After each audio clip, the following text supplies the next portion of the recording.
کہا اور آپ اس پہ بہت خوش ہوتے ہیں، مسلم قوم کی بیٹی ہوں، الحمدللہ آپ کو بہت مبارک ہو کہ آپ مسلم قوم کی بیٹی ہیں۔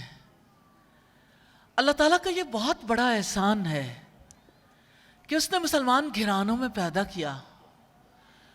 اگر آپ کسی نان بلیور کے گھر پہ پیدا ہو جاتی تو کتنی مشکل ہو جاتی۔ اللہ تعالیٰ نے آپ پر خصوصی فضل و کرم کیا کہ آپ کو مسلمان ماں باپ کی اولاد بنایا، الحمدللہ۔ اللہ تعالیٰ کی رحمت سے آپ اپنے اسلام پر نازاں بھی ہیں، آپ کو اپنے اسلام پر ہونے کا پورا شعور بھی ہے، آپ اس پر خوش بھی ہیں، اور آپ ساری دنیا میں اعتماد کے ساتھ یہ اعلان بھی کرنا چاہتی ہیں کہ آپ مسلم قوم کی بیٹی ہیں۔ میں مسلمان قوم کی ایک ایسی بیٹی کا تذکرہ کرنا چاہتی ہوں، سب سے پہلی بیٹی جس کو اللہ سبحانہ و تعالیٰ کی خاطر آزاد کر دیا گیا۔ جسٹ امیجن، آج کی عورت آزاد ہونا چاہتی ہے، یقیناً آزادی عورت کا حق ہے، غلامی تو کسی کو بھی پسند نہیں ہے، کون ہے جو غلام رہنا چاہتا ہو؟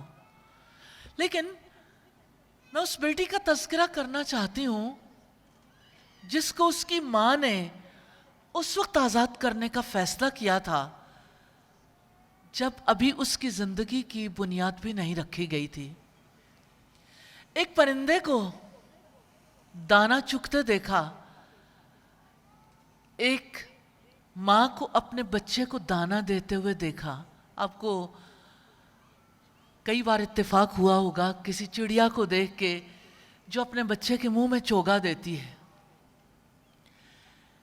ایسے ہی سیدہ حنہ نے یہ دیکھا کہ ایک چڑیا اپنے بچے کو دانا کھلا رہی ہے، دل سے ہوک اٹھی، کیونکہ اولاد نہیں تھی، چاہتی تھی کہ میرے ہاں بچہ پیدا ہو۔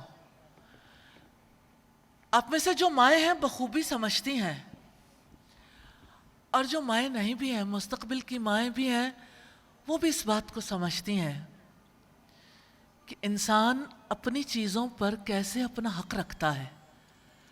ہر ماں اپنے بچے پر اپنا حق سمجھتی ہے، اسے اپنا بنانا چاہتی ہے، اپنی مرضی کے مطابق چلانا چاہتی ہے۔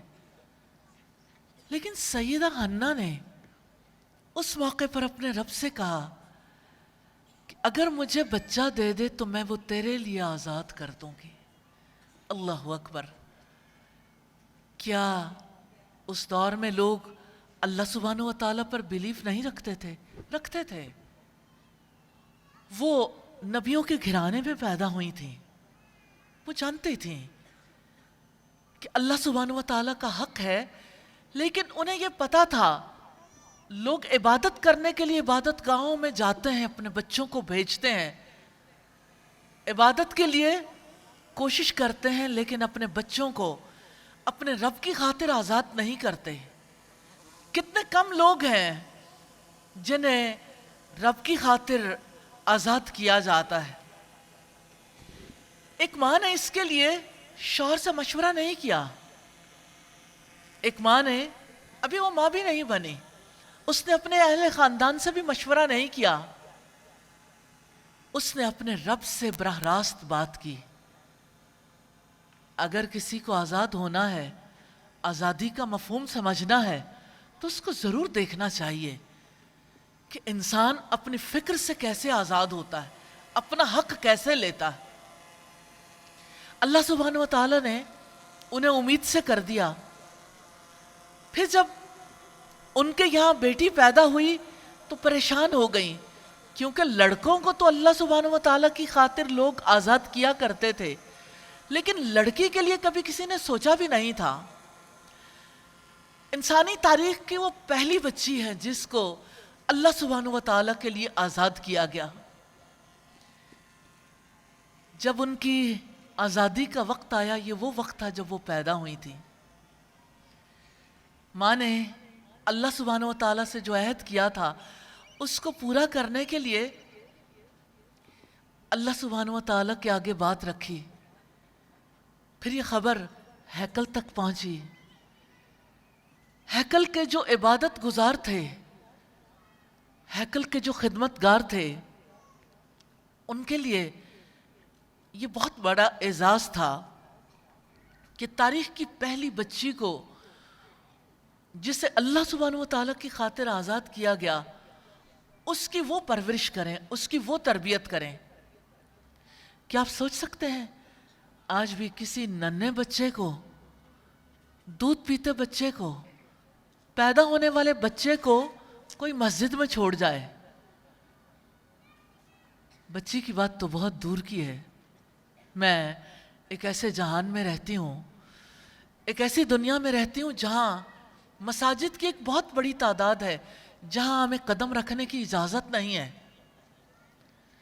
مجھے اس بات پہ اکثر تکلیف محسوس ہوتی ہے، یہ کون سا اسلام ہے، یہ کون سا دین ہے، یہ کیسا علاقہ ہے، یہ کیسے لوگ ہیں جو ہمیں عبادت کرنے کا حق نہیں دیتے، جو ہماری عبادت کو بھی محدود کر دیتے ہیں۔ کبھی آپ نے کسی مسجد میں، ایسی مسجد میں جا کے دیکھا جہاں عورت قدم رکھتی ہے تو مردوں کی چیخیں نکل جاتی ہیں، پکار اٹھتے ہیں کہ یہ مسجد عورتوں کے لیے نہیں ہے، یہاں کوئی عورت انٹر نہیں ہوگی، خالی مسجدیں، ویران مسجدیں، لیکن عورت کو انٹر ہونے کی اجازت نہیں دیتے۔ ہاں، یہی دور ہے جہاں ہم عورت کی آزادی کی بات کرتے ہیں، اور ہم اس آزاد عورت کو یاد کرتے ہیں جسے اللہ سبحانہ و تعالیٰ کی خاطر آزاد کیا گیا۔ اللہ سبحانہ و تعالیٰ کے لیے جب ایک بچی آزاد کر دی گئی، اس کی کفالت کا مسئلہ کھڑا ہو گیا۔ پھر اللہ تعالیٰ نے طریقہ کار سکھایا۔ اس دور میں لوگ پانی میں قلم ڈالتے تھے، یہ فیصلہ کرنے کے لیے قرعہ کس کے نام نکلتا ہے، تو جس کا قلم الٹا چلتا تھا فیصلہ اس کے حق میں ہو جاتا تھا، اور فیصلہ سیدنا زکریا علیہ السلام کے حق میں ہو گیا۔ اور کیا ہی وہ زندگی تھی جو حضرت مریم نے ہیکل میں گزاری، آزادی کی زندگی۔ وہ اللہ سبحانہ و تعالیٰ کا ذکر کرتی تھیں، وہ لوگوں کے درمیان رہتی تھیں، عبادت گزاروں سے ملتی تھیں، ان کا لوگوں سے بہت بڑا، یعنی ان کا سوشل سرکل تھا جن سے وہ ملتی ملاتی تھیں، مسجد ہیکل کے اندر ہی۔ سیدہ مریم کے پاس بڑے عجیب و غریب واقعات ہوا کرتے تھے۔ ایک بار حضرت زکریا علیہ السلام ان کے حجرے میں گئے تو وہاں پہ ایسے پھل پائے جو اس علاقے کے پھل نہیں تھے، نہ اس موسم کے پھل تھے۔ تو انہوں نے سوال کیا کہ اے مریم، انا لکی ھذا، یہ آپ کے پاس کہاں سے آئے؟ تو انہوں نے بتایا کہ یہ میرے رب کی طرف سے ہیں۔ اس وقت ایک ہوک اٹھی ایسے باپ کے دل میں جو بے اولاد تھا۔ اللہ کے نبی حضرت زکریا علیہ السلام نے اس موقع پر سوچا کہ جو رب ایک لڑکی کو بے موسم کے پھل دے سکتا ہے، وہ مجھے بھی بے موسم کی اولاد دے سکتا ہے، اگرچہ بوڑھا ہوں، اگرچہ میرے سر میں سفید بال ہیں، سر بڑھاپے سے بھڑک اٹھا ہے، اور میری بیوی بانجھ ہے، اس کے باوجود اللہ سبحانہ و تعالیٰ اولاد دے سکتا۔ اور آپ سوچئے کہ جس مقصد کے لیے سیدہ مریم کو آزاد کیا گیا تھا، ان کی آزادی کا مقصد پورا ہونے سے پہلے ہی حضرت زکریا کو اولاد دی گئی، حضرت یحییٰ علیہ السلام۔ اللہ سبحانہ و تعالیٰ کی غیر محسوس تدابیر سے کس طرح سے ایک نیا ماحول وجود میں آ رہا تھا۔ یہی حضرت یحییٰ علیہ السلام ہے جنہوں نے حضرت عیسیٰ علیہ السلام کی تائید کی تھی، جنہوں نے ان کی تصدیق کی تھی۔ اللہ سبحانہ و تعالیٰ نے حضرت مریم کو اس لیے قبول کیا تھا کہ ان کے یہاں بن باپ کے بچہ پیدا ہو جو اللہ سبحانہ و تعالیٰ کی نشانی بن جائے۔ میں آج سیدہ مریم کو دیکھتی ہوں تو سوچتی ہوں کہ سیدہ مریم کے لیے وہ معیار نہیں تھا کہ وہ کوئی ڈگری حاصل کر لیں، وہ جاب کرنے لگ جائیں، وہ بزنس کرنے لگ جائیں، وہ سوسائٹی کے سرکلز میں مقبولیت حاصل کر لیں،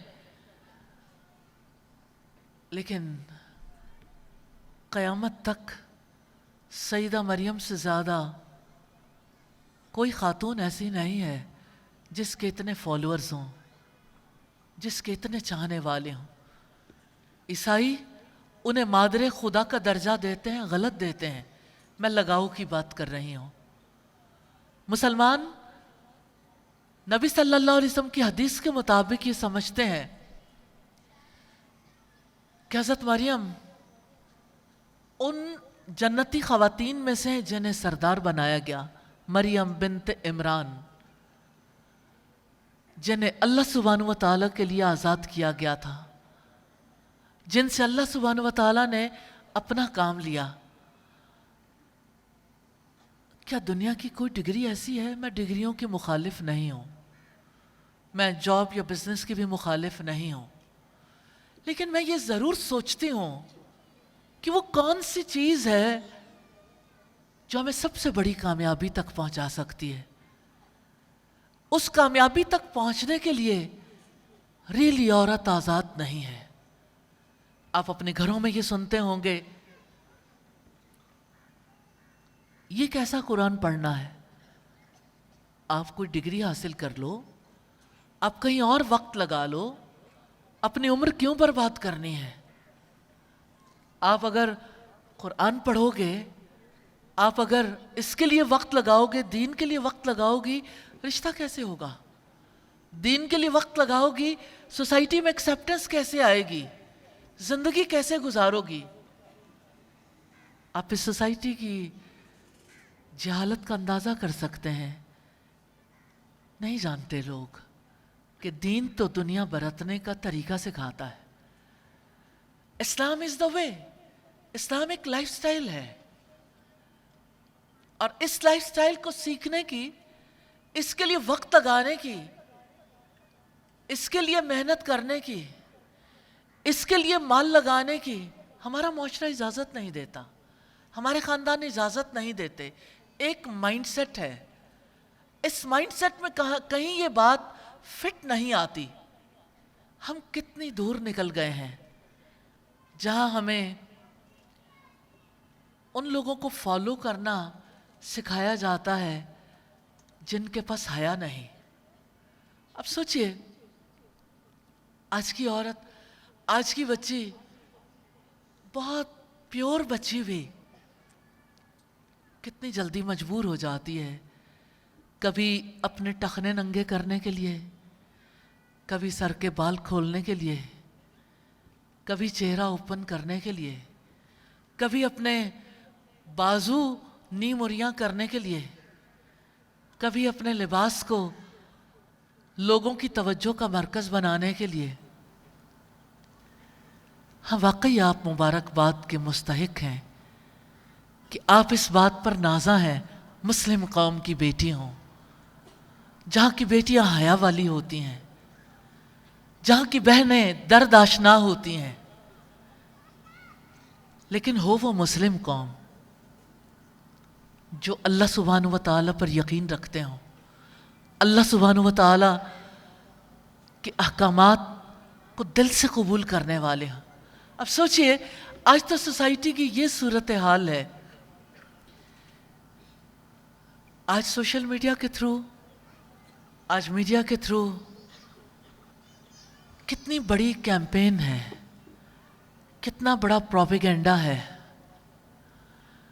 ایک بات آپ اکثر بچوں کو کہتے سنیں گے، بڑے بھی کہتے ہیں،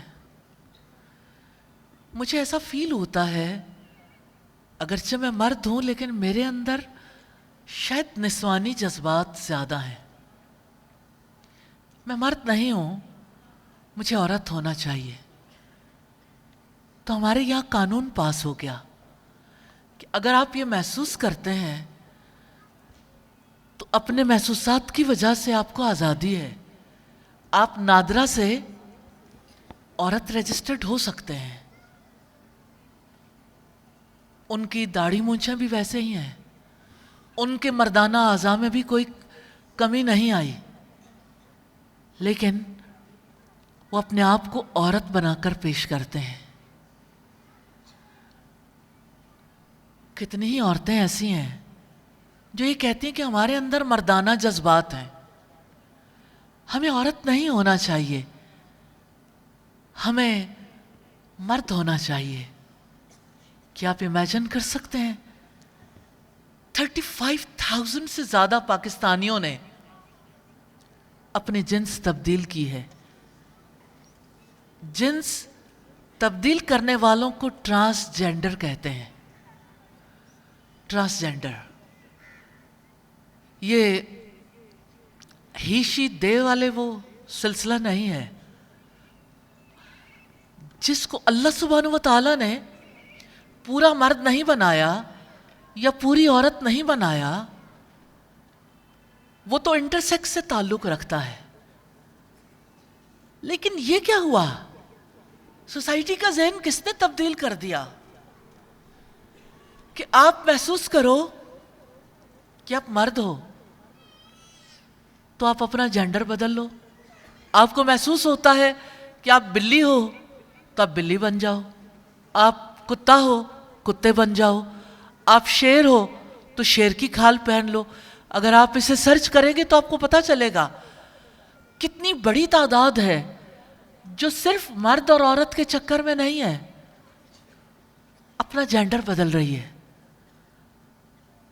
انسانیت کو کہاں لے جانا چاہتے ہیں؟ کیا یہ آزادی انسانوں کو راس آ سکتی ہے؟ ذہنی مریض تو بنا سکتی ہے، انسانیت کے دائرے سے باہر تو کر سکتی ہے۔ کیا ایسی آزادی سے انسانوں کو ترقی نصیب ہو سکتی ہے؟ کیا ایسی آزادی سے واقعی معاشرے ترقی کرتے ہیں؟ اس کی وجہ سے ٹیکنالوجی میں بہتر ترقی ہوتی ہے، اس کی وجہ سے انسان چاند اور دوسرے سیاروں تک پہنچ جاتا ہے۔ کیا اس کی وجہ سے ایسی ترقی سے، ایسی آزادی سے کیا انسانوں کے اخلاق اچھے ہو جاتے ہیں؟ کیا معاشرے کے انسان صالح بن جاتے ہیں؟ کیا معاشرے میں امن و آشتی کا رواج عام ہو جاتا ہے؟ کیا معاشی طور پر معاشرہ خوشحال ہو جاتا ہے؟ کیا اس طرح سے لوگوں کو عدل و انصاف نصیب ہوتا ہے؟ ہماری یوتھ میں سے کتنے لوگ ہیں جو ایک نئی بات بھی کہتے ہیں کہ ہم بائی سیکچول ہیں۔ آپ نے ایک لڑکی کا کلپ دیکھا ہوگا اور اس کو بہت بڑے پیمانے پہ وائرل بھی کیا جا رہا ہے۔ جو اپنی ماں سے جھگڑا کرتی ہے، وہ ٹھیک ٹھاک لڑکی ہوتی ہے، لیکن اسے ایک ایسی دوست ملتی ہے جو اسے کنونس کر لیتی ہے کہ آپ کو لڑکی نہیں لڑکا ہونا چاہیے۔ تو وہ فیل کرتی ہے کہ میرے جذبات لڑکیوں جیسے ہیں، لیکن اب میں لڑکا بھی بننا چاہتی ہوں۔ اس کی ماں شادی کرنا چاہتی ہے تو وہ کہتی ہے کہ دیکھو شادی تو میں ضرور کروں گی، لیکن یہ دیکھ لو اور دیکھتی رہیں کہ آپ کی بہو لے کر آتی ہوں یا داماد۔ جسٹ امیجن ایلیوینس۔ پہلے تو ہمارے سائیکالوجسٹ کہتے تھے کہ ذہنی طور پر جو لوگ ٹھیک نہیں ہوتے انہیں ایلیوینس ہوتے ہیں، اور ان ایلیوینس کے لیے ان کے سیشنز ہوتے ہیں، ان کا علاج ہوتا ہے۔ اب ان ایلیوینس کے بارے میں ہمارے سائیکالوجسٹ کیا کہتے ہیں؟ کیا اس کا علاج ہونا چاہیے یا قانون پاس ہونا چاہیے کہ وہ انسان ہونے سے آزادی حاصل کریں، یا مرد اپنے مرد ہونے سے آزادی حاصل کرنا چاہے یا عورت اپنے عورت ہونے سے آزادی حاصل کرنا چاہے تو اسے آزادی دے دیں. اور اب سوچئے ان جھگڑوں میں وہ ہماری ویلیوز، وہ ہمارے بیلیفز، وہ ہماری اقدار کہاں گئیں؟ ایک لڑکی کو یہ باور کروا کے آخر آپ انسانیت کی کیا خدمت کر رہے ہیں کہ پدر شاہی قاضی ہے، کہ یہ باپ کی حکومت کا دور ہے اور باپ کی حکومت کو ہم نے ختم کرنا ہے. کہاں گئی تھیں؟ کیوں گئی تھیں؟ کہاں سے آئی ہو؟ یہ وہ سوالات ہیں جو آج بچوں کو شاید تیر سے بھی زیادہ سخت محسوس ہوتے ہیں، جو ان کے لیے جان لیوا ہیں.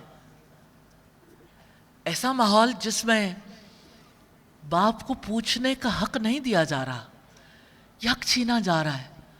اولادوں کے ذہنوں میں ماں باپ کی ایک ایسی تصویر بنائی جا رہی ہے جس کے بعد رشتے ختم ہو جائیں گے. اگر ماں باپ اور اولاد کا رشتہ نہیں بچے گا تو اب کس رشتے کے بچنے کی توقع کر سکتے ہیں؟ کیا شوہر بیوی کے رشتے کا؟ وہ رشتہ کیسے بچے گا؟ آپ گوگل پہ سرچ کریں تو آپ کو تکلیف ہوگی. پاکستان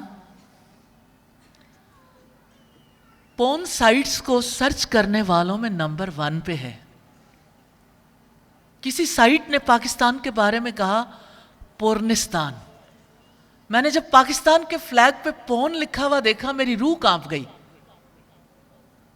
کہ یہ وہ ویژن ہے جس کے لیے یہ ساری سٹرگل ہے.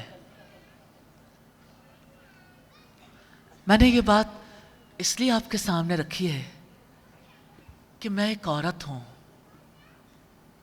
میں بیٹی بھی ہوں، میں بہن بھی ہوں، میں بیوی بھی ہوں، میں ماں بھی ہوں. مجھے عورت ہی رہنے دو، مجھے مرد مت بناؤ. جب آج ہم بات کرتے ہیں ویمن امپاورمنٹ کی، ہمارا دل بہت خوش ہوتا ہے. پاور سے کس کا دل خوش نہیں ہوتا؟ اللہ کے رسول صلی اللہ علیہ وسلم نے فرمایا تھا قرب قیامت کے دور میں ایسے سال آئیں گے جو دھوکے کے سال ہوں گے. کیا یہ دھوکہ نہیں ہے؟ ایک عورت کو جو ماں بھی ہے، جو بیوی بھی ہے، جو بیٹی بھی ہے، اس کو اس کی فطری ذمہ داریوں کے ساتھ وہ گھر سنبھالتی ہے، وہ بیوی ہونے کے فرائض پورے کرتی ہے، وہ ماں ہونے کے فرائض بھی پورے کرتی ہے، وہ بچوں کی پیدائش، ان کی تربیت کے لیے اپنی جان پر کھیل جاتی ہے. اس ماں سے آپ کہتے ہو کہ اب کما کر لانا بھی آپ کا کام ہے. دس از امپاورمنٹ. یہ امپاورمنٹ ہے یا ایک اور بوجھ تلے اسے پیسا جا رہا ہے؟ عورت کما سکتی ہے، جاب کر سکتی ہے، بزنس کر سکتی ہے، لیکن یاد رکھیے گا عورت کا مال عورت کا ہے. کمانا اور گھر کے اخراجات کو پورا کرنا عورت کی ذمہ داریوں میں سے نہیں ہے، اس کا ذمہ دار مرد ہے. جب یہ ذمہ داریوں کا بوجھ عورت پر لاد دیا جائے تو عورت کیسے خوش ہو سکتی ہے؟ ٹھیک ہے اس کے ہاتھ میں پیسہ آتا ہے، لیکن وہ پیسہ کہاں جاتا ہے؟ وہ پیسہ کمانے کی مشین بن جاتی ہے. پہلے گھر کا کام کرنے کی مشین، پھر بچے پیدا کرنے کی مشین، پھر کمانے کی مشین. ایک عورت کے ساتھ آخر کب تک یہ ظلم جاری رہے گا؟ عورت معاشی کارکن بننے سے آزادی چاہتی ہے، اسے کارکن مت بنائیں، اپنی مرضی سے وہ جو چاہے کرے، لیکن اس کا مال ہے، اسے اس لیے بیاہ کرنا لائیں، اسے اس لیے بہو نہ بنائیں کہ اس نے ڈگری لی ہے، وہ کمائے گی، اسے پیسہ کمانے کی مشین مت سمجھیں۔ وہ عورت پریشیس ہے، قیمتی ہے، اس لیے کہ اس سے نسل چلنی ہے، اس سے آنے والی نسلوں کی تربیت ہونی ہے۔ ہاں، ہم اسلام کی بیٹیاں ہیں، ہمیں محسن انسانیت محمد رسول اللہ صلی اللہ علیہ وسلم نے رحمت قرار دیا۔ آپ نے فرمایا دنیا ساری کی ساری متاع ہے اور دنیا کی بہترین متاع صالح عورت ہے۔ اب تو دنیا کی بہترین چیز ہے، اللہ کے رسول صلی اللہ علیہ وسلم نے عورت کو جو حقوق دلوائے، جینے کا حق، تعلیم کا حق، رائے دینے کا حق، جائیداد رکھنے کا حق، مال رکھنے کا حق، اور میں سوچتی ہوں کہ وہ معاشرہ جہاں عورت کو بات کرنے کی آزادی نہیں تھی، وہاں کتنی بڑی تبدیلی آئی تھی کہ کوئی بھی عورت اپنے بارے میں کچھ بھی کہنے کی مجاز تھی، کچھ بھی کہنے کا حق رکھتی تھی۔ مجھے امام شافعی کی والدہ یاد آ رہی ہیں، عدالت میں آئیں، قاضی صاحب نے کہا کہ 2 عورتوں کی گواہی ہوگی۔ امام شافعی کی والدہ نے گواہی دی تو انہوں نے کہا اب دوسری عورت گواہی دے گی۔ آپ ذرا فہم و فراست دیکھیے ان کی۔ انہوں نے کہا قاضی صاحب رک جائیے، اللہ سبحانہ و تعالیٰ نے کہا ہے اگر ایک بھولے تو دوسری یاد دلا دے، جب میں بھولی نہیں تو دوسری کیوں یاد دلائے گی؟ یعنی یہ تو احتیاطی تدبیر کے طور پر ہے۔ عورت آج چاہتی ہے مجھے گواہی کا حق ملے۔ کیا گواہی ذمہ داری ہے یا حق ہے؟ ذمہ داریوں کو حق مت سمجھیے۔ اللہ سبحانہ و تعالیٰ نے جتنی ذمہ داری دی ہے اتنی ہی ذمہ داری کو قبول کیجیے۔ زمانے کے جو فتنے ہیں ان کے بارے میں نبی صلی اللہ علیہ وسلم نے فرمایا قرب قیامت کے دور میں فتنے بارش کے قطروں کی طرح تمہارے گھروں کے اندر در آئیں گے۔ میں اللہ سے دعا کرتی ہوں،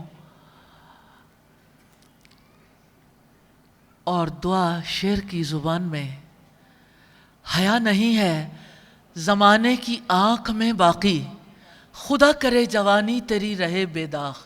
اللہ سبحانہ و تعالیٰ آپ کی حفاظت فرمائے، اللہ سبحانہ و تعالیٰ آپ کی عقل کی، فراست کی، آپ کے دین کی، آپ کی عزتوں کی حفاظت فرمائے، آمین ثم آمین۔ سبحانک اللہم و بحمدک نشہد ان لا الہ الا انت نستغفرک و نتوب الیک۔ السلام علیکم ورحمۃ اللہ وبرکاتہ۔